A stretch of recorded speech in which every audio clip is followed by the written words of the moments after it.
I can't even believe the winner of The Voice is in the studio, freaking me out. Javier Colon, how are you? Hey, yeah. How are you? I'm so excited to get to sit here and talk to you after, listening to you. I mean, I haven't been home, in a while. I know. I'm going to be honest. So I don't know what's going on in your lives right now. Welcome home. But I'm glad to be home. Yes, thank you. Nothing's changed. Yeah. We're all still crazy. Yeah. Everything's the same. You know what, Javier? I saw you on the news just the other day. I think you were talking about how Adam Levine smelled or something. No, somebody asked me. Yeah, they were like, there was like a random question. A random question from a viewer. They wanted to know, how does Adam Levine smell? It was a weird question, but you smell so good. Thank you. I mean, my last name is Colon, so I have a reputation to uphold. Marketing. Could it be the that's what I'm cologne saying. you're wearing? Javier Colon for men. That's what, Ladies, it is not overbearing, and you have to get kind of close to smell it, and it's kind of sweet, but yet not too sweet. But I don't know what are you wearing?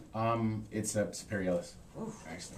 What does CeeLo Green smell like? And why are his arms so short? They freak me out. Are his arms really that short? CeeLo is an awesome, awesome dude. I will not comment on his arms. Okay. He is a great, great guy. And he smells good from what I remember. Okay. Yeah. Okay. All right. How did Christina Aguilera smell? Did she smell like vodka or? No vodka. No, she was. She's actually the one that I probably interacted with the least. But she was still very sweet every time I talked to her. She had very nice things to say. But most of the times that I talked to her were on camera. So what? Because there's rumors that she was a huge diva, but I've met her a couple of times, and I'm telling you, was she not sweet, Walmart Jeff? Sweetest girl I've ever met. Sweetest, yeah. So I don't know, was she a diva or you don't know?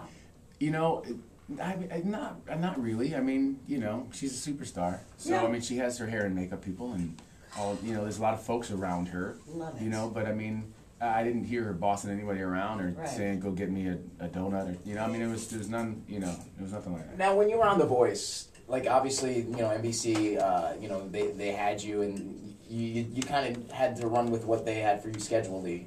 What did your day typically look like? Days were kind of. In the beginning, days were kind of sparse when we first got out there. Before the show aired, and we were just kind of doing the taping and stuff. Right. There'd be some days that we would have, just one or two things. There's a lot of meetings, a lot of stuff going on.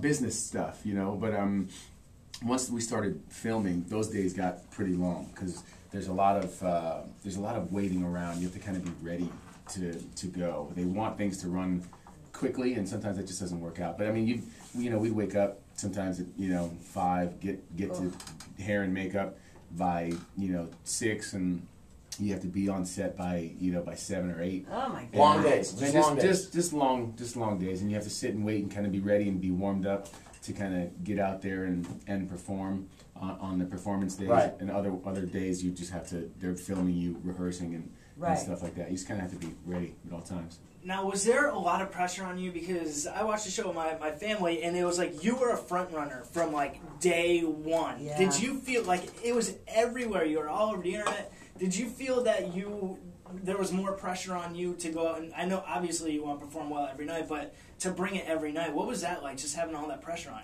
you. I try not to think about it as pressure, and I know that people were saying that I was a front runner, but that whole thing was going right over my head because. Yeah. In that kind of competition, I mean, you have to be solid every week, and it only takes one bad week for you to go home.